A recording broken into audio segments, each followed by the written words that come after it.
السلام علیکم ناظرین، میں محمد اسلم حسین سیاست کی عالمی خبروں میں آپ سب کا استقبال کرتا ہوں۔ گرین لینڈ کے عوام منگل کو مقامی انتخابات میں حصہ لیں گے، جو امریکی صدر ڈونلڈ ٹرمپ کی جانب سے خود مختار ڈینش علاقے کو ضم کرنے کی دھمکی کے سائے تلے ہو رہے ہیں۔ ٹرمپ کا کہنا ہے کہ امریکہ کو اپنی سلامتی کے لیے اس وسیع آرکٹک جزیرے کی ضرورت ہے اور انہوں نے اسے حاصل کرنے کے لیے طاقت کے استعمال کو مسترد کرنے سے انکار کر دیا۔ آج NBC نیوز کے ساتھ ایک انٹرویو میں ڈونلڈ ٹرمپ نے کہا، ہم گرین لینڈ حاصل کریں گے، 100% حاصل کریں گے، لیکن جزیرے کے نئے وزیر اعظم جینس فریڈرک نیلسن نے جواب دیا، امریکہ گرین لینڈ حاصل نہیں کرے گا، ہم کسی اور کے نہیں ہیں، ہم اپنا مستقبل خود طے کرتے ہیں۔ گرین لینڈ کے بین الاقوامی خبروں میں آنے کے باوجود کونسل کے انتخابات میں صحت، رہائش، سیاحت کی ترقی اور کانکنی جیسے مقامی مسائل غالب آ رہے ہیں۔ پھر بھی نیلسن نے گزشتہ ہفتے کہا کہ وہ سفارتی کشیدگی کے بعد گرین لینڈ کے شہریوں کے پریشان ہونے کو سمجھتے ہیں اور امریکی نائب صدر JD وینس کو تنقید کا نشانہ بنایا، جنہوں نے اپنی اہلیہ اوشا کے نجی دورے کو ایک امریکی فوجی اڈے میں تبدیل کر دیا۔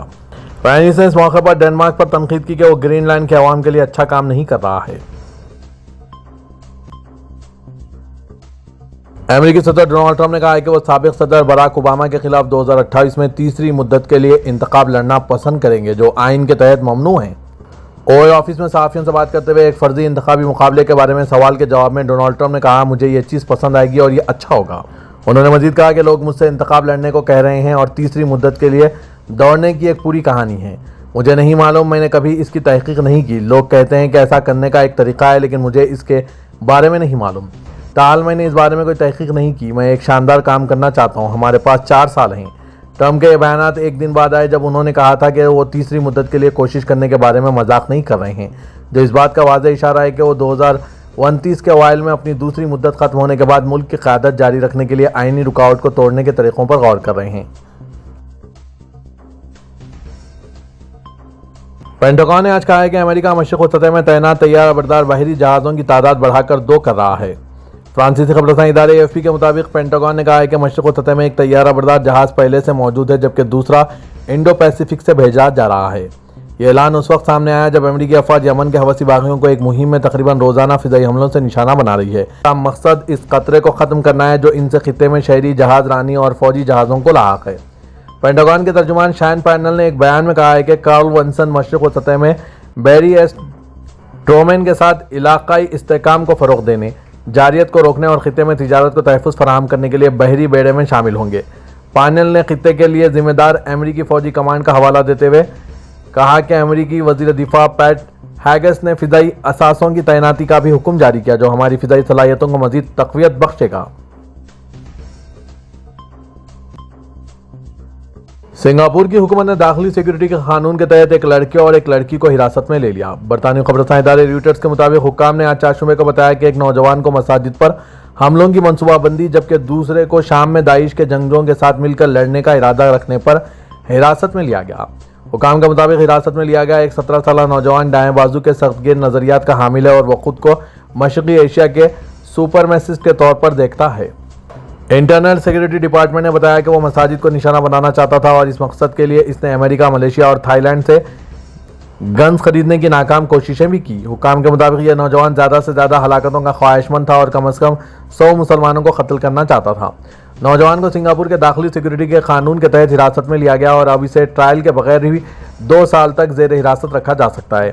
اس نوجوان کا پتہ اس وقت چلا جب دسمبر میں حراست میں لیے گئے ایک دائیں بازو کے سخت گیر نظریات کے حامل 18 سالہ نوجوان کے کیس کی تفتیش کی جا رہی تھی۔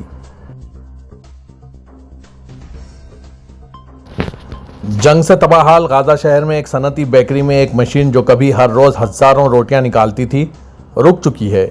Families bakery world food programme کی حمایت یافتہ تقریباً 2 ڈزن میں سے ایک ہے، جس نے حالیہ دنوں میں اسرائیلی ناکہ بندی کے نتیجے میں آٹے اور ایندھن کی قلت کی وجہ سے پیداوار روک دی ہے۔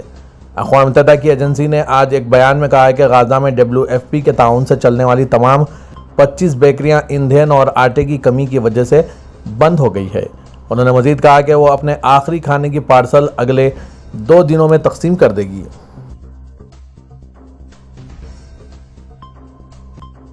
اسرائیلی فوج نے ایک بیان جاری کیا ہے جس میں اس نے مسلمانوں کے مقدس مہینے رمضان المبارک کے دوران مغربی کنارے میں حاصل کردہ کامیابیوں کا خاکہ پیش کیا۔ اس نے کہا کہ اس نے 401 مطلوب فلسطینیوں کو گرفتار کیا اور 13 دیگر کو ہلاک کیا جنہیں اس نے دہشت گرد قرار دیا۔ اسرائیلی فوج کے مطابق گزشتہ سال کے رمضان کے دوران فلسطینیوں کے حملے 27 سے کم ہو کر اس سال صرف 3 رہ گئے۔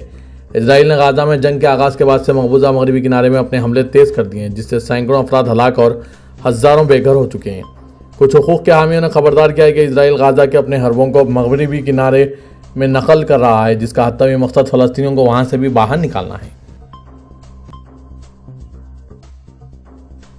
کا کہنا ہے کہ انتہائی دائیں بازو کے اسرائیلی قومی سلامتی کے وزیر ایتامر بن گوئر کا مسجد اقصیٰ کے احاطے میں تازہ ترین داخلہ ایک اشتعال انگیز کارروائی ہے جسے مکمل طور پر مسترد کیا جاتا ہے۔ مصر کی وزارت خارجہ نے ایک بیان میں کہا ہے کہ مسلح پولیس کے ساتھ ہوتے ہوئے بن گوئر کا یہ اقدام ایک خطرناک اضافہ ہے جو مقبوضہ فلسطینی علاقوں میں پہلے سے بگڑتی ہوئی صورتحال کو مزید خراب کر سکتا ہے۔ علاقائی سلامتی اور استحکام پر تباکن اثرات مرتب ہوں گے۔ مصر کی وزارت خارجہ نے ایک بیان میں کہا اسرائیل کی پردرپا کشیدگی 2 ریاستی حل کی کوششوں کو نقصان پہنچا رہی ہے۔ اس نے اسرائیل کی کوششوں پر زور دیتے ہوئے کہا کہ قانونی اور تاریخی صورتحال میں کوئی تبدیلی نہیں آئے گی یا یہ حقیقت کے مقبوضہ مشرقی یروشلم میں بین الاقوامی قانون کے تحت فلسطینی سرزمین کا حصہ ہے۔ ایمنسٹی انٹرنیشنل نے غزہ میں مشتبہ جنگی جرائم کے الزام میں گرفتاری کے لیے ICC کے وارنٹ کے باوجود اسرائیلی وزیراعظم کو ملک کے دورے کی دعوت دینے پر ہنگری پر تنقید کی ہے۔ ہنگری روم کے قانون کا ایک فریق ہے جس نے بین الاقوامی ٹریبونل قائم کیا اور نتن یاہو کو حراست میں لینے کی قانونی ذمہ داری ہے۔ ایمنسٹی انٹرنیشنل میں عالمی تحقیق، وکالت اور پالیسی کے سربراہ ایریکا گوراروز نے کہا کہ وزیراعظم اسرائیل بنیامین نتنیاہو ایک مبینہ جنگی مجرم ہے جن پر بھوک کو جنگ کے طریقہ کار کے طور پر استعمال کرنے، شہریوں پر جان بوجھ کر حملہ کرنے اور انسانیت کے خلاف قتل، ظلم و ستم اور دیگر غیر انسانی کارروائیوں کا الزام ہے۔ بین الاقوامی فوجداری عدالت کے رکن ریاست کے طور پر ہنگری کو اسے گرفتار کرنا چاہیے اگر وہ ملک کا سفر کرتا ہے اور اسے عدالت کے حوالے کر دینا ہے۔ انہوں نے مزید کہا کہ نتن یاہو کو گرفتار کرنے میں ناکامی اسرائیل کو فلسطینیوں کے خلاف مزید جرائم کرنے کی حوصلہ افزائی کرے گی اور اس دورے کو ICC کو کمزور کرنے کی مذموم کوشش قرار دیا۔ سعودی عرب نے روز وادی فرغانہ پر کرغزستان، تاجکستان اور ازبکستان کے درمیان طے پائے سرحدی معاہدے کا خیر مقدم کیا۔ یہ طویل عرصے سے متنازع علاقہ ہے جس نے خونریز جھڑپوں کو ہوا دی ہے۔ سعودی وزارت خارجہ کی طرف سے جاری کردہ ایک بیان میں مملکت نے 3 وسطی ایشیائی پڑوسیوں کو ابدی دوستی کے اعلامیہ پر دستخط کرنے پر مبارکباد پیش کرتے ہوئے کہا کہ ان کے لیے مسلسل استحکام اور خوشحالی کی خواہش کی۔ سعودی عرب نے وسطی ایشیائی ممالک کے ساتھ گہرے تعلقات برقرار رکھے، یہاں تک کہ گزشتہ سال مئی میں GCC central Asian investment forum 2024 کی بھی میزبانی کی۔ گزشتہ روز تاجکستان کے صدر امام علی رحمان، ازبکستان کے شوکت مرزا یوسف اور صدر جاپاروف کرغزستان کے درمیان سرحدی معاہدے پر دستخط کیے گئے۔ اس نے اس مقام کو باقاعدہ بنایا جہاں ان کے ممالک کی سرحدیں پہاڑی وادی میں ملتی ہے۔ سعودی پریسیڈنسی نے آج چارشنبے کو اطلاع دی ہے کہ سعودی امدادی ایجنسی KS ریلیف دنیا کے سب سے زیادہ کمزور لوگوں کی مدد کے لیے اپنے انسانی ہمدردی کے منصوبوں کو جاری رکھے ہوئے ہیں۔ ایجنسی نے خون کی بیماریوں اور تھیلیسیمیا کے لیے دوائیں یمن کی حضرموت گورنری میں صحت عامہ اور آبادی کی وزارت کو فراہم کی۔ KS ریلیف نے شامی عرب جمہوریہ رف دمشق گورنریٹ میں کھجور کے 1143 ڈبوں کو تقسیم کیا جس سے 1143 خاندانوں کو فائدہ پہنچا، جبکہ اسی علاقے میں 132 ضرورت مند خاندانوں کو کپڑوں کے تھیلے بھی تقسیم کیے۔ ایجنسی نے دریائے نیل کی ریاست میں سوڈان کے ادامیر میں بے گھر اور کمزور خاندانوں کے لیے 1500 کھانے کی ٹوکریاں تقسیم کی جس سے 9000 افراد مستفید ہوئے۔ سعودی وزارت خارجہ نے مسجد اقصیٰ پر اسرائیلی پولیس کے ساتھ وزیر قومی سلامتی کے حملے اور اسرائیلی قابض فورسز کی جانب سے UNRWA کے میڈیکل کیمپ کو نشانہ بنانے جانے پر شدید مذمت کی۔ خبر سے NCSPA کے مطابق وزارت خارجہ کی جانب سے جاری مذمتی بیان میں مزید کہا گیا ہے کہ اسرائیلی قابض افواج نے شمالی غزہ پٹی کے جبالیہ کیمپ میں فلسطینی پناہ گزینوں کے لیے اقوام متحدہ کی relief and works agency UNRWA کے کلینک کو نشانہ بنایا گیا جو کسی طرح قابل قبول نہیں۔ اسرائیلی قابض افواج کی جانب سے عالمی امدادی تنظیموں کو مسلسل نشانہ بنانا بین الاقوامی انسانی قوانین کی سرعی خلاف ورزی ہے جس کی ہم ہر سطح پر بھرپور مذمت کرتے ہیں۔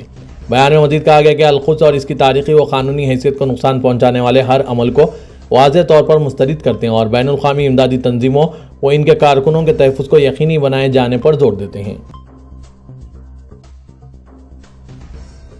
پاکستان کے صدر آصف علی زرداری کی طبیعت ناساز ہے اور وہ کورونا میں مبتلا ہو گئے ہیں۔ ایوان صدر نے آج چارشنبے کو اپنے بیان میں بتایا کہ صدر مملکت آصف علی زرداری کے ذاتی معالج ڈاکٹر عاصم حسین نے کہا ہے کہ مختلف ٹیسٹوں کے بعد اس بات کی تصدیق ہوئی ہے کہ صدر مملکت کورونا میں مبتلا ہیں۔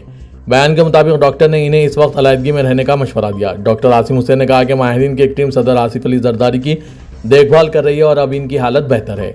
مقامی میڈیا کے مطابق صدر مملکت کو طبیعت ناساز ہونے پر گزشتہ روز نواب شاہ سے کراچی منتقل کیا گیا تھا۔ آصف علی زرداری پاکستان پیپلز پارٹی کے شریک چیئرمین ہیں۔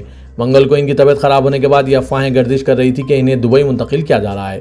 تاہم پیپلز پارٹی کے رہنما شرجیل میمن نے ایکس پر ایک پوسٹ میں بتایا کہ صدر مملکت کو دبئی منتقل کیے جانے کی خبریں درست نہیں، ان کی طبیعت میں بہتری آ رہی ہے اور وہ جلد صحت یاب ہو جائیں گے۔